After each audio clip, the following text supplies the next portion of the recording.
जय हिंद, नमस्कार। आप सभी का एक बार फिर स्वागत है। आज हम बहुत ही बड़े मुद्दे के ऊपर बात करेंगे। ये मुद्दा जुड़ा हुआ है पेंशन से। केंद्रीय कर्मचारी हो चाहे राज्य सरकार के कर्मचारी हो, 60 साल की सेवा करने के बावजूद भी पेंशन समय पर नहीं मिलती। और दूसरी तरफ एक नेता जो 5 साल का अपना कार्यकाल पूरा कर लेता है, उसको आजीवन पेंशन मिलती है। अब इसके ऊपर सरदारा सिंह जोहल ने माननीय सुप्रीम कोर्ट में एक याचिका लगाई है और उसमें खुलकर वो फैक्ट रखे हैं, जहां एक तरफ कर्मचारी 60 साल तक वो ना तो खुद से चुनता है और ना ही वो अपने आप को वोट देता है। वो एक निर्धारित परीक्षा पास करके नौकर बनता है, नौकरी लगती है और 60 साल जब उसकी उम्र हो जाती है तब कहीं जाकर उसको पेंशन शुरू हो पाती है और उसके लिए भी उसको हजारों पापड़ बेलने पड़ते हैं। लेकिन दूसरी तरफ एक नेता जो खुद के इलेक्शन में खुद को ही वोट देता है, 5 साल के बाद में उसकी पेंशन शुरू हो जाती है। उसके बाद यदि वो फिर से खड़ा होता है और कभी पार्षद रहा, कभी एमएलए रहा, कभी एमपी रहा, तो हर कार्यकाल के बाद में उसको पेंशन लागू हो जाती है। यह पेंशन हर पे कमीशन में बढ़ती भी है। तो इसी बात को लेकर सरदारा सिंह जोहल ने सुप्रीम कोर्ट में जो याचिका लगाई है उसमें उनका क्या कहना है, आइए समझते हैं। 2018 सुधार अधिनियम, सांसदों को पेंशन नहीं मिलनी चाहिए क्योंकि राजनीति नौकरी या रोजगार नहीं है बल्कि एक मुफ्त सेवा है। राजनीति लोक प्रतिनिधित्व अधिनियम के तहत एक चुनाव है, कोई सेवानिवृत्ति नहीं है, लेकिन उन्हें फिर से उसी स्थिति में चुना जा सकता है। वर्तमान में उन्हें 5 साल की सेवा के बाद पेंशन मिलती है। इसमें एक और विकार यह है कि अगर कोई व्यक्ति पहले पार्षद रहा है तो विधायक बन जाता है और फिर सांसद बन जाता है तो उसे एक नहीं बल्कि 3 पेंशन मिलती है। ये देश के नागरिकों के साथ एक बड़ा विश्वासघात है, जिन्हें इसे रोकने के लिए तुरंत प्रयास करना होगा। केंद्रीय वेतन आयोग के साथ सांसदों के वेतन भत्ते को संशोधित किया जाता है। इसे आयकर के तहत लाया जाना चाहिए। अभी तक सांसदों, एमएलए, एमपी, पार्षद जो भी है, जिनको जो वेतन मिलता है और जो पेंशन मिलती है उस पर किसी भी प्रकार का टैक्स नहीं लगता है, तो उसको इनकम टैक्स के दायरे में लाया जाना चाहिए। वर्तमान में सांसद अपने स्वयं के लिए मतदान करके मनमाने ढंग से वेतन और भत्ते बढ़ाते हैं। आपने और हमने देखा है, जब भी विधानसभा हो चाहे संसद भवन हो, वहाँ पे सांसदों का वेतन बढ़ाने के लिए सांसद खुद ही वोटिंग करते हैं, प्रस्ताव पास करते हैं और अपना वेतन मनचाहे तरीके से बढ़ा लेते हैं। और उस समय सभी दल एकजुट होते हैं, वहाँ पर कोई पक्ष और विपक्ष नहीं होता है।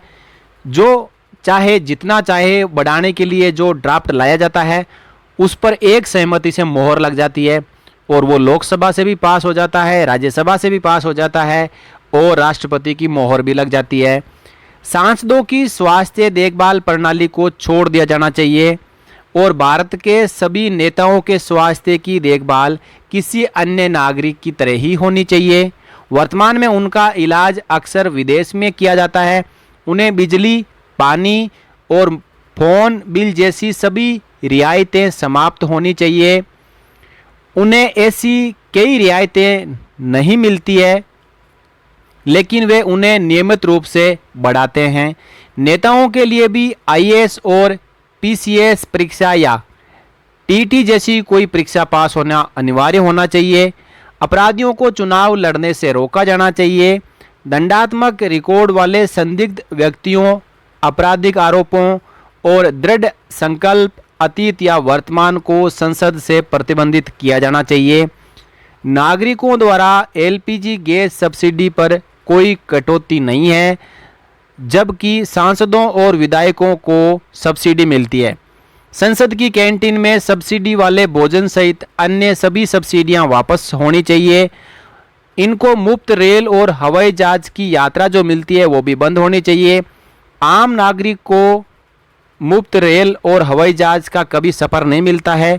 उनको इनका सफ़र का आनंद उठाने के लिए खर्च करना पड़ता है, जबकि नेताओं को एक फुट्टी कौड़ी भी नहीं देनी पड़ती है, उनको मुफ्त में यात्राएं मिलती है।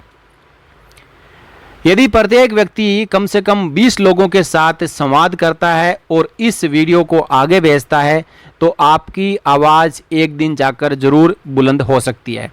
अब मैं सभी सैनिकों, पूर्व सैनिकों से निवेदन करता हूं कि आप देखते होंगे कि आपकी पेंशन में बढ़ोतरी नहीं, केवल विसंगतियों को दूर करने के लिए आपको MLA, MP, district collector, SDM हर जगह ज्ञापन देने के बावजूद भी कोई आश्वासन नहीं मिलता है। जबकि एमएलए, एमपी की यदि पेंशन और उनकी सैलरी बढ़ाना हो तो एक दिन में पूरी कार्रवाई हो जाती है। अब आप भी सोचें कि आप जहां पे अपना मत दे रहे हैं वो आपके हितैषी हैं या फिर अपने खुद के हितैषी हैं। आप इस मैसेज को ज़्यादा से ज़्यादा आगे भेजें और सरदारा सिंह जोहल जी को सपोर्ट करें, ताकि जो माननीय सुप्रीम कोर्ट में याचिका दायर की गई है नेताओं की पेंशन बंद करने के लिए, उनको मुफ्त की रियायतें बंद करने के लिए, उस याचिका में आपका भी योगदान हो, आपकी भी सपोर्ट मिले, ताकि जो आपका पक्ष है वो मजबूती के साथ रखा जाए। बड़ी विडंबना है कि 20 फरवरी 2023 से लगातार पूर्व सैनिक जंतर मंतर पर अपनी मांगों को लेकर धरना दे रहे हैं, लेकिन आज तक एक भी ऐसा नेता वहां पे नहीं पहुंचा और पूर्व सैनिकों से नहीं पूछा कि आप यहां पे किस लिए बैठे हैं। जबकि दूसरी तरफ पहलवानों का धरना प्रदर्शन साथ में ही चल रहा था, तो वहां पे हजारों नेता अपनी राजनीति चमकाने के लिए पहुंच गए थे। थोड़ी ही दूर पूर्व सैनिकों का धरना चल रहा था, किसी ने पानी तक नहीं पूछा कि आपके क्या हालचाल है, आपको यहाँ धूप तो नहीं लग रही है, आपकी मांगें क्या है।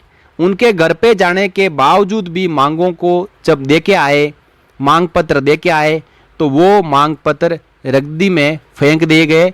वो राष्ट्रपति, प्रधानमंत्री और रक्षा मंत्री जी तक पहुँचे या नहीं पहुँचे, इसके बारे में भी पूर्व सैनिकों को कुछ भी नहीं पता। तो अब आप सोच सकते हैं, आप अपने मत का उपयोग सोच समझकर कर सकते हैं। इस वीडियो को ज़्यादा से ज़्यादा शेयर करना, और जो जानकारी इस वीडियो में दी गई है और सरदारा सिंह जोहल ने जो याचिका लगाई है उससे आप सहमत हैं तो इस वीडियो को लाइक करें और चैनल को आप सब्सक्राइब कर सकते हैं। जय हिंद साथियों।